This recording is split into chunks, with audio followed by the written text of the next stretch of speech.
ಈಗ ಹೆಂಗೈತ್ರಿ ಈಗ? ಆರಾಮ ಸರ್. ಇದು 2ನೇ ಕೋರ್ಸ್ ಇವತ್ತಿಗೆ ಮುಗಿತು ನಿಮ್ದು. ಹ್ಞೂ ಸರ್.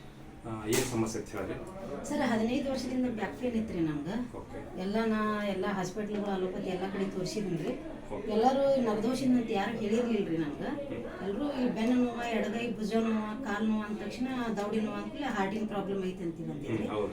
ಹ್ಞೂ ರೀ, ಎಲ್ಲ ಕಡೆ ತೋರಿಸಿದ್ದೀನಿ ರೀ. ಎಂಜಿಯೋಗ್ರಫಿ ಮಾಡ್ಬೇಕಂದ್ರೆ ಎಂಜಿಯೋಗ್ರಫಿ ಮಾಡ್ಬೇಕಂತೇಳಿ ನಾನು ಸ್ವಲ್ಪ ಭಯ ಬಂತ್ರಿ. ಅಲ್ಲಿ ಆಯುರ್ವೇದಿಕ್ ಡಾಕ್ಟರ್ ಅದ ರೀ ನಮ್ಮ ಊರ ಲೋಕಾಪುರದಾಗ. ಅವ್ರ ಕಡೆ ಹೋದಿವಿ ರೀ. ಅವ್ರು ಹೋದ ತಕ್ಷಣ ಸ್ವಲ್ಪ MRI ಮಾಡಿಸ್ಬೇಕ್ರಿ ಅಂತೇಳಿ ಅಂದರು. ಮಾಡಿಸಿದ್ದೀನಿ ರೀ.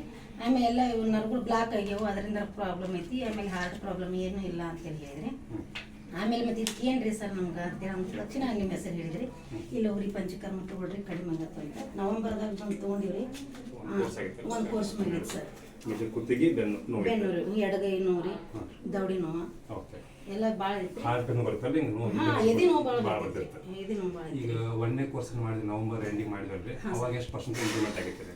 ಈಗ ಕರೆಕ್ಟಾಗಿ ಅವಾಗ ಒಂದು 50% ಐತ್ರಿ. ಇವಾಗಂತೂ ಕಡಿಮೆ ಆಗೈತೆ ಸರ್. ಆಮೇಲೆ ನಿಂತು ಸರಿ ಆಗಿತ್ತು, ನೋವು ಕಡಿಮೆ ಆಗಿತ್ತು, ಸಮಾಧಾನ ಇತ್ತು. ಇನ್ನೂ ಸ್ವಲ್ಪ ಉಳಿದಿದ್ದಕ್ಕೆ ಈಗ ಮೊನ್ನೆ ಮಾರ್ಚ್ ಅಡ್ಮಿಷನ್ ಆಯಿತು. ಇವತ್ತಂತೂ ಮುಗಿತು. ಇವತ್ತಿಗೆ ಎಷ್ಟು ಪರ್ಸೆಂಟ್ ಆರಾಮ ಅನ್ಸುತ್ತೆ ನಮಗೆ? ಆರಾಮ ಸರ್. ಇನ್ನೊಂದು 5% ಅಷ್ಟೇ ಅದ. 95% ಆರಾಮ ಐತೆ. ಸಮಸ್ಯೆ ನೋವು ಎಲ್ಲ ಕಡಿಮೆ ಆಗಿದೆ. ಯಾವ ಪೇಜ್ ಆಗ್ತಿತ್ತು? ಇದು ಎಡಗೈ ರೀ. ಓಕೆ. ಏನಿಲ್ಲ ನನಗೆ ಕೈ ಮಾಡಿ ನೋಡ್ರಿ, ಮಾರ್ಕ್ಸ್ ಹೇಳೋದು ಏನಿಲ್ಲ ಸರ್. ಹಿಂಗೆ ನೋವು ಬರಲ್ರಿ. ಕಂಪ್ಲೀಟ್ ಆರಾಮ ಐತಿ. ಯಾವಾಗ್ಲೂ ಒಮ್ಮೆ ಬರತ್ರಿ ನೋವು. ಅದನ್ನ ಬಿಟ್ಟರೆ ಮತ್ತೆ ಹಂಗೆ ನೋವು ಮೊದಲಿನಷ್ಟು ಪ್ರಾಬ್ಲಮ್ ಇಲ್ಲ ಸರ್. ಏನಿಲ್ಲ ರೀ. ಪುನರ್ಜನ್ಮ ಅನ್ನಂಗೆ ಆಗ್ಯದ ನನಗೆ.